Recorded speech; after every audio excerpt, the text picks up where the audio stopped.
Right, shalom, shalom. This is Brother YAHAWAH once again with another lesson. Before I get started, first and foremost, I want to give all praises, honor, and glory to Yahawah, Bahashem, Yahawashi, Bahashem, Kakodash. It's all praise to the Heavenly Father and His Son's name, who the world inwardly calls Jesus Christ. Real name in the Hebrew is Yahawashi. Also want to give praise, honor, and glory to the Holy Spirit as well, which is what gives me this motivation, this drive, this push to edify the flock in the lands of Yahawah, Yahawashi. I also want to say shalom to all the sincere-hearted ARCHAEOLOGY out there, making your body a living sacrifice. All right, and I want to give double honors to my elders who taught me this truth. All right, so today shouldn't take too long. I'm at work anyway.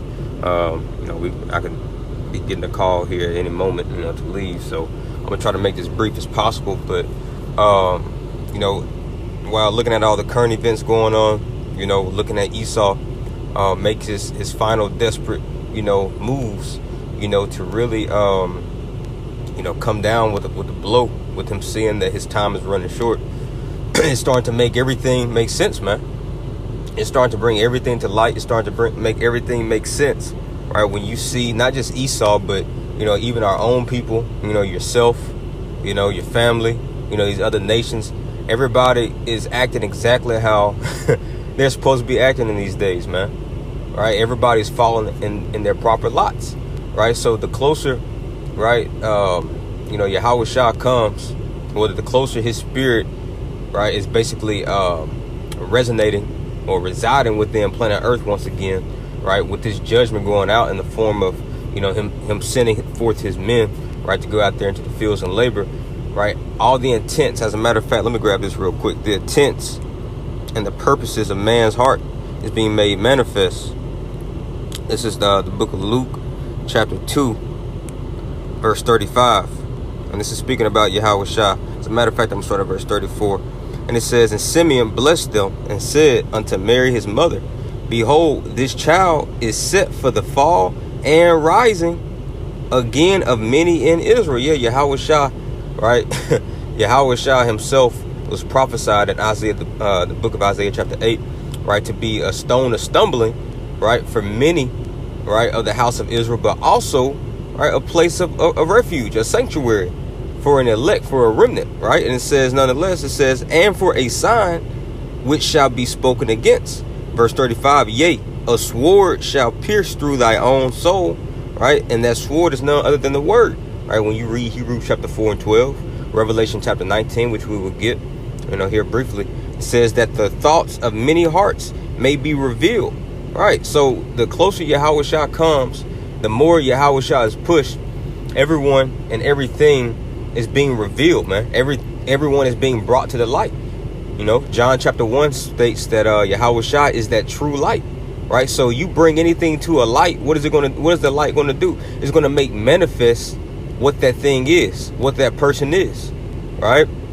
And it's being made very manifest that obviously we're living in, a time that's going to be unparalleled, man, with any other time in history, right? When you read Daniel 12 and 1, Matthew 24, Jeremiah 30 and 7, when it speaks about the time of Jacob's trouble, right? But within that time, right, and we're living in the brink of that time right now, within this time frame, this is really the climax of Earth's history. We are living in the time of where Yahawashi, right, one of his main purposes of being created from the Heavenly Father Yahawah, right? He's living up to his omen omen, to his name, right?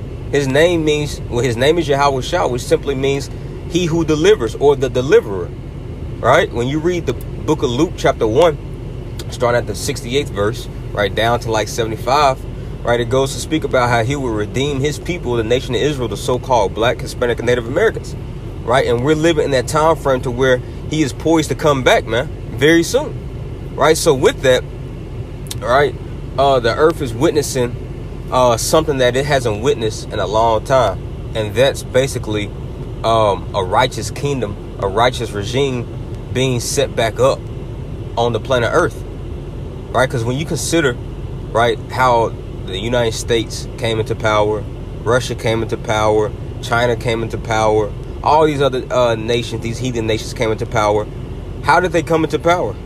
Right? Just ask yourself that. How did they come into power? By extortion, by rape, rob, murder, right? Unlawful dealings, right? And when you, as a matter of fact, let's grab this real quick in the book of Sirach. Sirach 10, verse 8. And it says, because of unrighteous dealings, right? Injuries and riches gotten by deceit, right? And this is how all of these nations came into be. Now, of course, so-called white man, which is the biblical nation of Edom, right? Their forefather is Esau, right? Of course, they are the chief. They are the apex of this, of the personification of unrighteous dealings, injuries, and riches gotten by deceit, right? But all these other nations are to blame as well, right? It says the kingdom is translated from one people to another, right? So once again, the earth is about to witness something that it has not witnessed in a long time, and that's a rulership. That's a kingdom that is about to be set up without any of these things, without unrighteous dealings, without injuries and riches gotten by deceit, right? The kingdom is, this is, man, I was meditating upon this, and it was beautiful, man.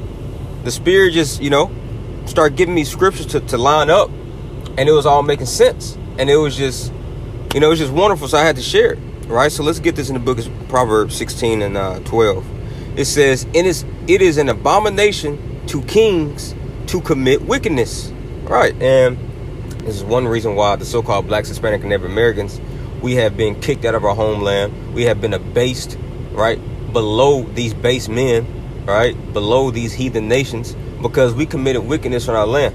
When you read Leviticus chapter 18, it tells you the reasons why we got kicked out of, or why you would get kicked out of your land, because of all types of things such as adultery, different forms of fornication, murders, thefts, usury upon your brother, oppression upon your own people, right? And that we all did. We did not live basically harmonious with the laws and statutes of Yahawah, YAHAWASHI, right? So because of that, the Lord kicked us out of our land. When you read 2 Chronicles chapter 7, it talks about how he plucked us up out of the land, right? But also, once again, turning this back full circle on our chief enemy, Esau, Edom, right? We know that this man is committing wickedness. So he's an abomination, right, in the Most High's eyes, right? When you read Isaiah the 34th chapter, he's actually the curse to judgment.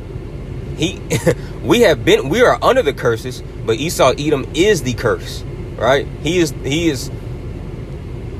bloodline is just like he was made to be a curse, right? We're just experiencing the curses. So because of that, the Lord is about to remove this man up off his throne, right? And he's going to do what? It says it is an abomination to kings to commit wickedness, for the throne. See that the throne, and the throne is simply a symbolic term, right, for rulership, right, for a kingdom, for a government. It says for the throne is established by righteousness. Now let's go into that word established real quick. Let's go into this word established. Bear with me.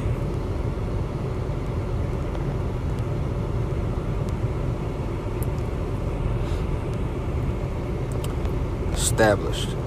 It's Khan, right, in the Hebrew, and it says right here, to be set up, right? So the throne is set up in righteousness, to be established, to be firmly established, right? Because Esau, right, the Lord has given this man some type of establishment, but he's not firmly established. Why? Because he's about to be uprooted, right? It says down here, let's see, to be established, to be restored. Keyword, restored, right? Right, is a prefix meaning again, back again, right? And we are living in that time to where the Lord is restoring what?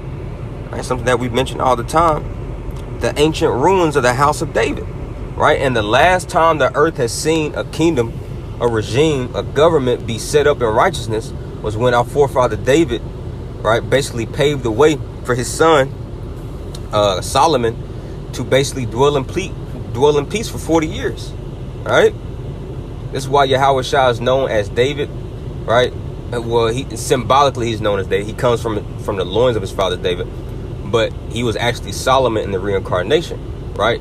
When you read Jeremiah 23, it talks about how he will establish the throne of David, how David, Jeremiah 33, David shall never want a man to sit up on the throne, because Yahawashi will be fulfilling the same role, of course, you know, up on a more grandiose scale than David did. Because what did David do?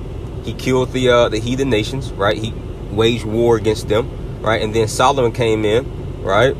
And he established the kingdom in peace, in righteousness, right? He carried out judgments, right? There was no war during his time, and that's symbolic, right? To where well, not necessarily symbolic, because that was actual thing that happened, right? But it's also a foreshadow of what's going to be happening here in the near future. When you read Isaiah the 2nd chapter, Micah the 4th chapter, when it talks about how there will be no more war, right? Because Yahawashi, when he comes back the second time, right, to take the crown off of all these kingdoms by waging war upon them, right? World War III, the Battle of Armageddon, right? He's going to be doing the dirty work like King David did, right? And then that kingdom is going to basically kind of shift into a different phase and a latter dispensation of time, to where then it will be basically under that peaceful reign like it was for Solomon's time, right? But anyway, without me rattling too much, let's go over here to the book of Habakkuk, chapter 1, verse 5, and it says, "Behold ye among the heathen," and behold simply means to look. So look ye among the heathen and regard, right? So look amongst the heathen and pay attention, right? He says, "and wonder marvelously," right? And I do that often, man. I look amongst, you know, Esau, Edom, and his kingdom and how he's running it, right? I wonder marvelously, especially since now Yahawashi has woken me up into this truth, right? Now he's given me, and, you know, you brothers and sisters, especially you brothers, you know, y'all I'm pretty sure y'all can testify to it now as well. You know, if you're actually sincere in this thing, y'all view, you know, this so-called kingdom, right, or queendom, you know, in a different light now, right? You look at it, when you look at the news, when you look at the way how Esau Edom moves, you don't look at it how you did when you were in the world. You're looking at it like, this man don't know what the hell to do. This man don't know how to run a kingdom, right? And this is why we're wondering marvelously, man. Like, how in the hell did he even get on top, right? But this is how you know that the hand of the Lord had everything to do with this man coming into power, right? Because there's no reason why, right, this man is up over us the way how he is, right? But he says, "For I will work a work in your days." See that? "For I will work a work in your days." He's talking about the days when the heathen will be ruling, "which you will not believe, though it be told you." Right? And the heathens, they're not believing this work that the sincere men is faithfully risking their lives for week in and week out, right? On these video lessons, right? Or going out there in the highways and byways, right? They're not believing the report that we're telling them that's going to be happening in their days, right? And what's going to be happening in the kings and the heathens' days? This is the book of Daniel 2 and 44, right? One of my favorite verses. It says, "And in the days of these kings," see that? Speaking about the heathen, man. These kings, these heathen kings that will still be ruling over the nation of Israel. "And in the days of these kings shall the God of heaven, or power of heaven, set up," see that? Set up a kingdom, right? Set up a kingdom. And that's going back to Proverbs 16 and 12, right? "It's an abomination for kings to do wickedness, but the throne shall be established in righteousness." We went into that word established. It means to restore, right? And the Lord is setting up. He's restoring a kingdom right now, right? The kingdom, or the tabernacle of David, as we'll get into here soon, right? He says, "And in the days of these kings," right? In the days of Biden ruling, in the days of Putin ruling, in the days of Benjamin Netanyahu, right? Kim Jong-il, right? All these heathen kings, right? "In the days of these kings shall the power of heaven set up a kingdom which shall never be destroyed," right? And that's that kingdom being firmly established, right? Because we will never be uprooted once again. "Which shall never be destroyed, and the kingdom shall not be left to other people," right? Meaning that we don't have to worry about right? After we get set back up on our throne, get set back up in rulership, we don't have to worry about, you know, Esau, Edom trying to come up against us and wage war, right? Or the Elamites or the Ishmaelites, you know, we just got a message, you know, that they're about to, you know, overtake our city. No, this kingdom is not going to be given to other people, man, right? And it says, but it shall break in pieces. Speaking of our kingdom, it shall break in pieces, right, and consume all these kingdoms. And when you go into how people are broken, it's through oppression. It's through oppression. Going to show you, right, that we're going to be oppressing and taxing the hell out of these heathen nations, right? When you go into that word toll, right, because you know, especially you brothers and sisters that live in these big cities, you have to pay something that's called a toll fee or a toll tax. That's going into tribute, right? And if you don't pay that toll or that tribute or that tax, right, you basically get oppressed, right? With the very fact that you have to pay it, you're being oppressed. But if you skip a payment or whatnot, guess what? They're going to double that. And then if you skip that payment, they're going to triple it. And then if you skip that triple due payment, then they're going to quadruple it. That's literally an example of how this man has broken us in pieces. Of course, we don't have to go into the long drawn out side of history of things and how we, you know, brought over here, you know, by the way of cargo ships and all that, right? This is just, you know, giving you some other insights of how we are broken and oppressed right now. But going to show you how in our kingdom we're going to be doing the same thing to the heathens that they're doing unto us, right? Except we're going to be doing it double, right? When you read Revelation chapter 18, it says, render unto her double, right? But nonetheless, it says, but it shall break in pieces and consume all these kingdoms, and it shall stand forever. Yeah, our kingdom is going to be firmly established. All right, now let's go over here to the book of Acts 15, verse 13. And it says, and after they had held their peace, James answered, saying, men and brethren, hearken unto me. Simeon have declared how Yahawah at the first did visit the Gentiles. And those Gentiles is talking about our people, the so-called blacks, Hispanic, and Native Americans, right, that were scattered into the four corners of the earth, right, because of the curses. Deuteronomy chapter 28, verse 64, right? And we lost our heritage. We lost our nationality. We basically took on the nationalities and identifications of these other nations, especially Greeks and Romans, right? So that made us Gentiles, right? It says, for Simeon have declared how Yahawah at the first did visit the Gentiles to take out of them a people for his name, right? That's going to the book of Hosea chapter 1, right? And it says, and to this agree the words of the prophets, right? So he's about to refer back to one of the prophets and one of the prophecies. He says, as it is written, after this I will return. See that? I will return. That's that prefix re again, meaning come back to, right? I will come back to or return and will build again the tabernacle of David, which is fallen down. Why is that?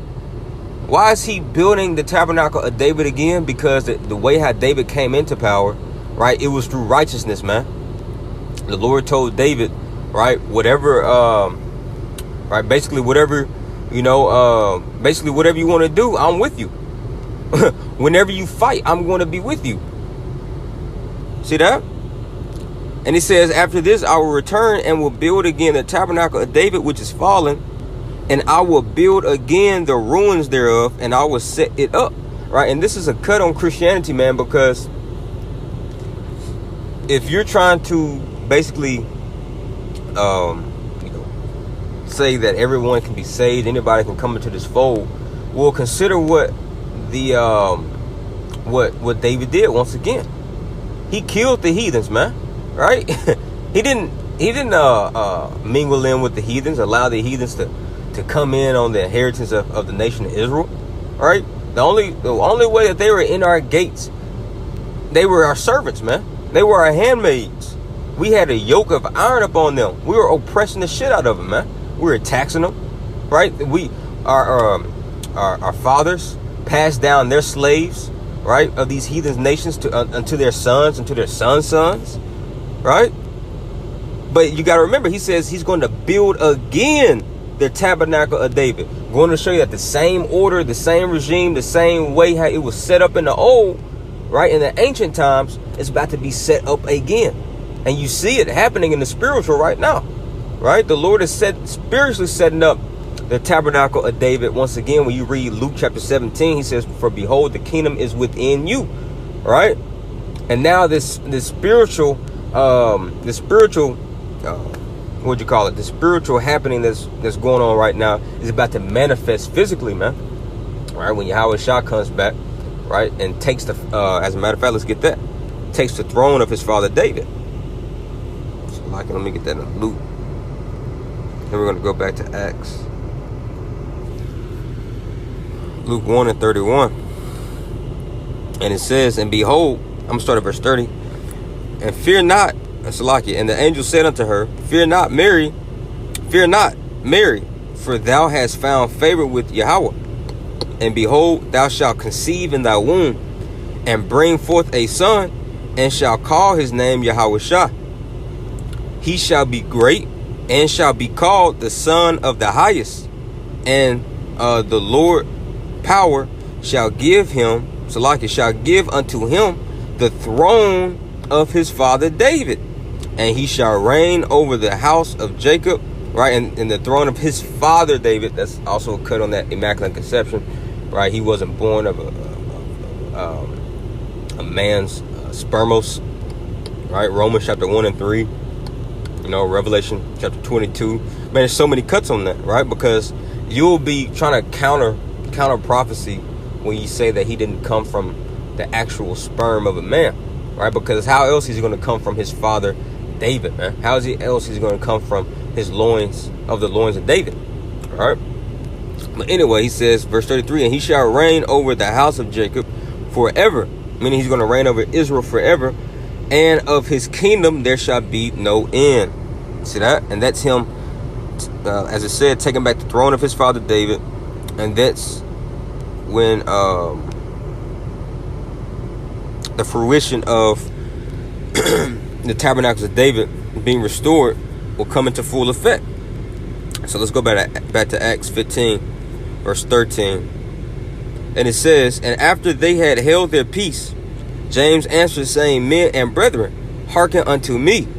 Simeon have declared how Yahweh at the first did visit the Gentiles, to take out of them a people for his name, and to this agree the words of the prophets, as it were at Salakia, as it is written.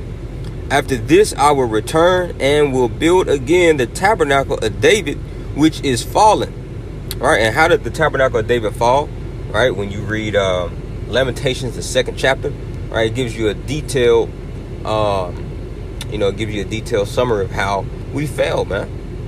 All right, when you read, like I said, Leviticus 18, the things, some of the things that will get you kicked out of the land and get you removed from the throne, right?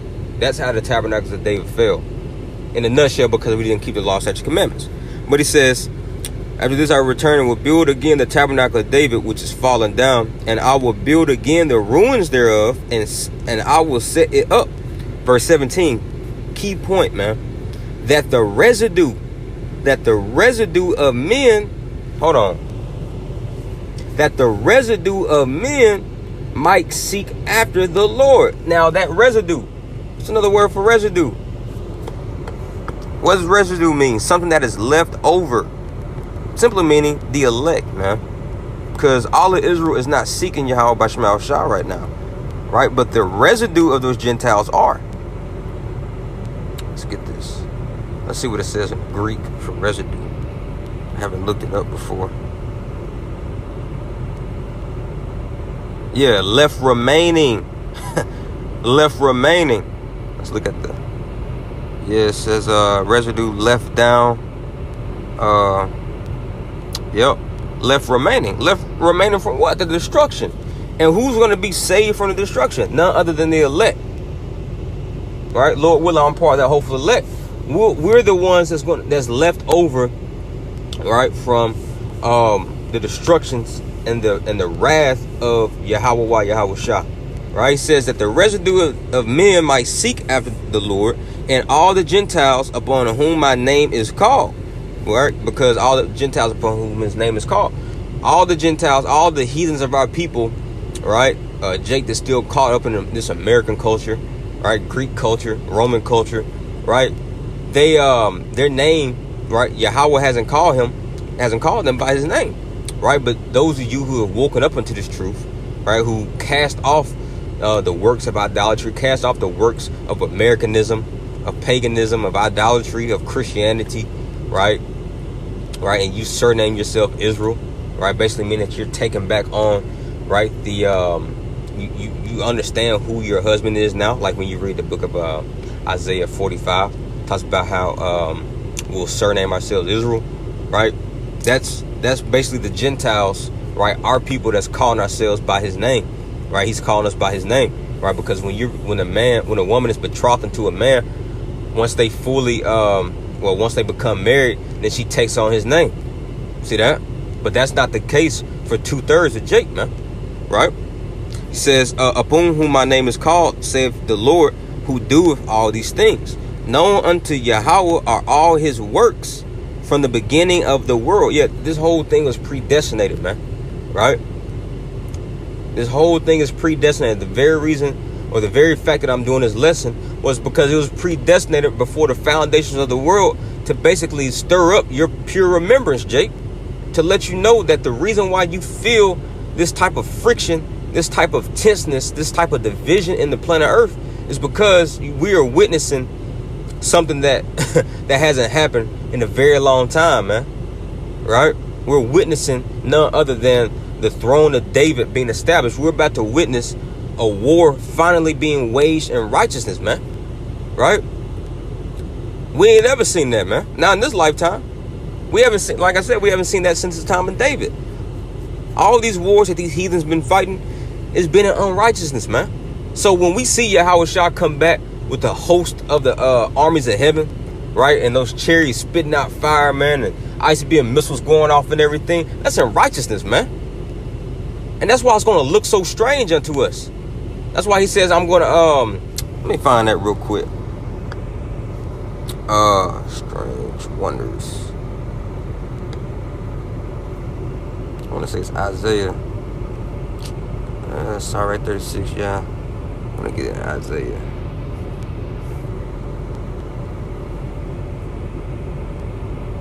It's Isaiah 29:14. It says, therefore, behold, I will proceed to do a marvelous work. Ooh! Is that not what we just read in the book of Habakkuk chapter 1 and 5? All right?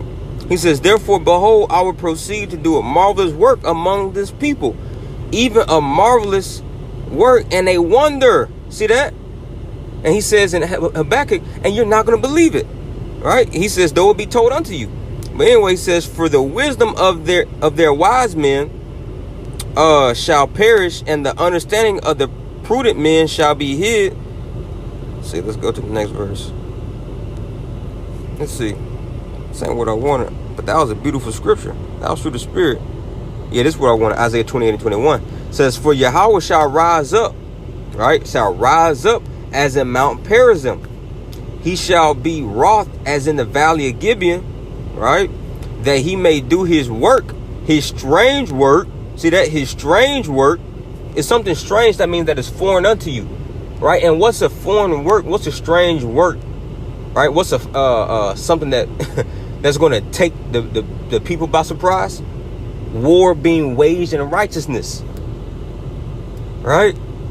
And Yahawah said in through the Spirit in Isaiah 47, I want to say verse 3.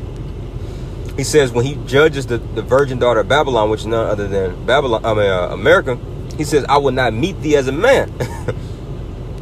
Right? He's not going to meet Esau Edom like a man. He's going to be up there in the chariots, man. Right? Fighting. It's going to be a war that's going to be unrivaled with any other war, right, in history. He says that he may do his work, his strange work, and bring it to pass, and bring to pass his act, his strange act. See that? His strange act. Yahawah is working something strange in this earth, man. And you can feel it. Even your co-workers, your most godless co-workers can feel it. I had an Edomite, you know, a coworker last week, and you know, and of course the news was on, and you know, he was just like, man, basically like, the church ain't never told us this, man. The church ain't never told us it would be like this, you know. And I've had many conversations with this cat, man, you know, and he understands that he's been lied to. You know, we kind of chopped it up, you know, in the Bible a little bit. I didn't go too in depth with him, you know, but this man sees that, you know, they've inherited lies, like Jeremiah 16:19 says, right? That the Gentiles shall say that surely our fathers have inherited lies. And he still understands that, even though he's been lied to, he still understands that Jesus is, what he calls Jesus, is coming back soon, man. All right? But all these things going on, you know, with all this propaganda and, you know, all this stuff that Esau's pushing in his media, witchcraft and sorcery, and, you know, this high satanic vibe that Jake is on, man, this is all basically what do you call it, a prelude unto YAHAWASHI coming forth to show forth this strange act, so he can show you basically, right, how he's really going to hit that reset button, man. And that reset button is going to be done through righteousness. All right. But anyway, let's see here. Let's go to let's go over here to Revelation 19. Man, there's a lot of precepts you can pull. And for time's sake, since I'm still at work, I forgot I was at work. I'll just cut it short, and Lord willing, I'll just pick back up on it tomorrow. But anyway, it's Revelation 19, and I'll start at verse 11. He says, and I saw heaven open, and behold, a white horse, and that white horse symbolizes that pure chariot that YAHAWASHI is going to be upon. A horse just simply means power, and those chariots have a lot of power, man. Right? He says, and he that sat upon him was called faithful and true, right? And in righteousness he doth judge and make war. All right. And Jake thinks that YAHAWASHI is unrighteous, right, in the way how he deals, man. Well, why does he have to destroy, you know, all of the United States, man? Why does he have to kill all the Edomites eventually? Why does the Esau got to go in slavery, man? Because the Lord loves a fair and just weight. He loves a fair and just balance, man. Right? Because if this man doesn't get judged the way scriptures tell us to, tell us that he will get judged, it wouldn't be fair. Right? Consider all that your people has been through, Jake. This is Proverbs 16 and 11. A just weight, meaning an equal weight, and balance are Yahweh's. All the works of the bag are his. See, all the works of the bag are his. And the Lord loves a just weight. Let's get this. Proverbs 11:1. A false balance is abomination to Yahweh, but a just weight is his delight. And the way how the Lord is going to overtake Esau, Edom, guess what? That's just. That's not a false balance. That's equal, man. Right? He murdered, so the Lord is going to murder. He took into slavery, so the Lord is going to take into slavery. Right? That's Revelation 13:9 and 10. Right? He that killeth with the sword shall be killed with the sword. He that leadeth in captivity shall go into captivity. Here's the faith and the patience of the saints. That's equal, man. That's yin and yang. All right, so nonetheless, let's go back to Revelation 19 and finish it up. It's Revelation 19:11. And I saw heaven open, and behold, a white horse. And he that sat upon him was called faithful and true. And in righteousness he doth judge and make war. His eyes were as a flame of fire. All right, because he has vengeance in his eyes, man. All right, YAHAWASHI has been waiting like a hungry lion from the tribe of Judah, like he is. He's been waiting. He's hungry to have a feast, man. Right? He's hungry to pounce upon his enemies, man. And to devour their flesh. Right? So he has vengeance in his eyes. He has fire in his eyes, man. All right, when you read Isaiah 63, it talks about how the day of vengeance is in his heart. And he says, and on his head were many crowns. Now, why were on his head many crowns? Because when he came back when he comes back, he's going to be taking rulership. He's going to be taking all these kingdoms, all this power, all the thrones away from these so-called leaders, man. Away from all these so-called kings, right? He's going to take their kingdom. He's going to be wearing all their crowns, man. He says, and he had a name written that no man knew but himself, and he was clothed with a vesture dipped in blood, and his name is called the Word of Yahawah, right? It says, and the armies which were in heaven, right, which is the angels, followed him upon white horses. So he's going to be accompanied with many chariots. It says, clothed in fine linen and white and clean, are going to be pure, man, right? And he says, and out of his mouth goeth a sharp sword, that with it he should smite the nations, right? And that's going back to Malachi, the 4th chapter. It says, lest I come and smite the earth with a curse, right? It says, and he shall rule, and that curse is going into what? Those missiles, man, right? When you read Zechariah chapter 14, talks about the plague of the curse, or the plague of if a heathen nation don't want to come and worship our Lord on a designated feast day. I believe it was Feast of Tabernacles, that they will be smitten with that plague, right? He says, and he shall rule them with a rod of iron. That's oppression. He's going to be oppressing these nations, man, right? And any brother, you know, that's a part of the 144,000, you're going to be a part of ruling with Hamashiach Yahushua for 1,000 years, man, in the kingdom. You're going to be responsible, Lord willing, I'm a part of that number, right? We're going to be responsible for setting this earth back in its proper order, paving the way, right? Just like King David did to usher in Shiloh, to usher in Solomon, right? To usher in the time of peace, New Jerusalem, right? He shall rule them with a rod of iron, and he treadeth the winepress of the fierceness and wrath of Almighty Yahawah. And he hath on his vesture and on his thigh a name written, King of Kings and Lord of Lords. Yeah, he's going to be king of all these kings, man, right? And master of all these masters.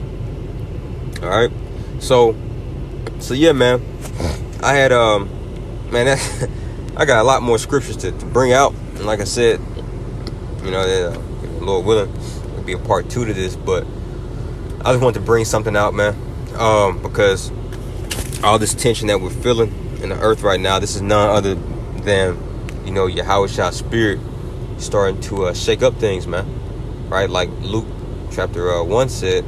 Luke chapter 2 talks about how all thoughts and intents will basically be made manifest, be made known.